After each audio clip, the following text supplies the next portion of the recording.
Dans la première partie de ce cours, dans la première leçon, nous avons présenté la structure minimale d'un algorithme. Et il s'est convenu qu'en LINALGO, la structure minimale comporte trois parties, à savoir une en-tête, une partie déclarative et un corps de l'algorithme. Dans cette seconde leçon, nous allons présenter l'instruction d'écriture. Ce qu'il faut noter, c'est que l'instruction d'écriture a pour rôle d'afficher un message à l'écran. L'instruction d'écriture a pour rôle d'afficher un message à l'écran. En LINALGO, nous allons pouvoir insérer notre instruction dans cette partie, le corps de l'algorithme. En LINALGO, on va utiliser l'instruction écrire. Écrire, et le message étant une chaîne de caractères, nous allons le mettre entre côtes.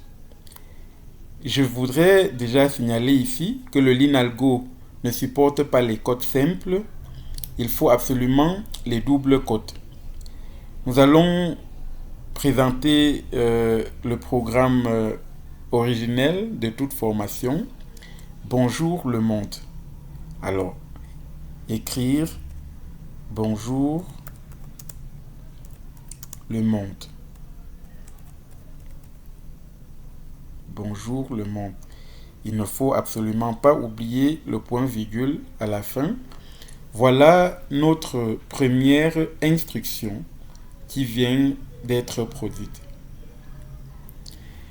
Si nous exécutons ce programme, nous avons ici en haut le nom de l'algorithme exemple mon algo 01 et dans la console de l'application Lin, nous avons le résultat de l'exécution de notre instruction d'écriture bonjour le monde. Alors, l'instruction d'écriture est aussi simple, mais en LINALGO, et grâce au support de l'application Lin qui permet d'exécuter ce langage, il est possible d'augmenter la taille d'affichage de notre texte à l'écran. Nous pouvons par exemple décider d'écrire cela à la ligne 40. Et pour faire un peu joli, ajoutons un point d'exclamation ici. Donc, pour ajouter la taille, il suffit de mettre une virgule et de mettre une taille, puis nous exécutons.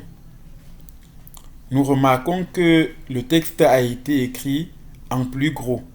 Effectivement, la taille dépend de vous. Vous pouvez mettre 100 autant que vous voulez que cela soit gros, comme vous pouvez mettre 10 pour rendre un peu plus petit que d'habitude.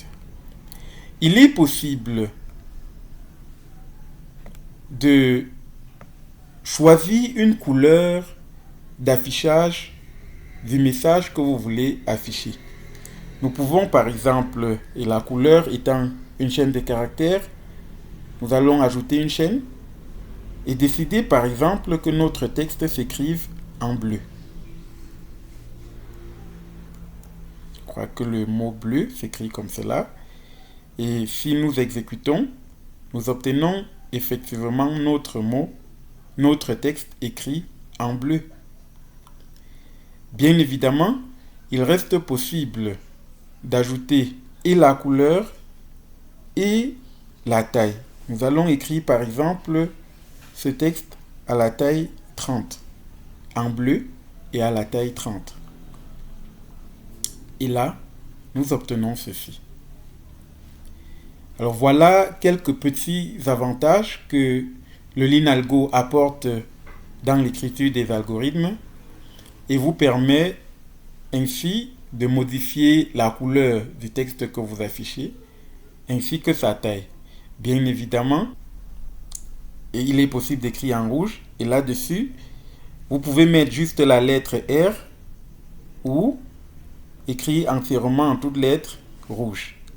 Vous obtiendrez votre texte en rouge. Il est possible d'écrire en autant de couleurs que vous voulez. Et je le disais, la lettre R à elle seule veut dire déjà rouge. Donc, nous pouvons exécuter et nous verrons rouge. Il est donc possible, voilà autant de possibilités que le langage nous offre. Nous allons ajouter une seconde instruction, écrire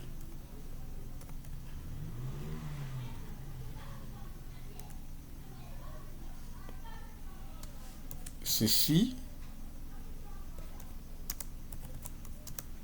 est un code. Il ne faut absolument pas oublier le point-virgule. Et après exécution, nous pouvons voir que à côté de bonjour le monde, il est écrit effectivement ceci est un code. Mais cela s'écrit sur la même ligne que bonjour le monde. En Linalgo, il est possible de demander à la console d'écrire sur une nouvelle ligne. Si nous voulons écrire sur une nouvelle ligne notre second message, il suffit d'ajouter à l'instruction d'écriture la mention LN. À ce moment, si nous exécutons à nouveau notre code, la seconde ligne, le second message est désormais écrit sur une seconde ligne. Bien évidemment, l'écriture LN permet tout aussi d'ajouter de la couleur violet, par exemple. Et si nous exécutons, nous obtenons aussi le texte écrit en couleur violet. Voilà, c'est bon pour l'instruction d'écriture. Ah, une dernière chose, c'est que il est possible, au lieu d'écrire, de mettre plutôt le mot affiché. Et vous obtenez le même résultat. Alors le Linalgo est permissif et permet aussi, parce que le LDA dont découle le Linalgo est un pseudocode. Chacun tire un peu à son niveau. Il y a les mots affichés, écrits. Ces mots-là sont acceptés en Linalgo. Je crois que cette leçon est terminée. On se retrouve derrière pour une nouvelle leçon qui portera sur la déclaration des variables. La déclaration et l'utilisation des variables. À bientôt.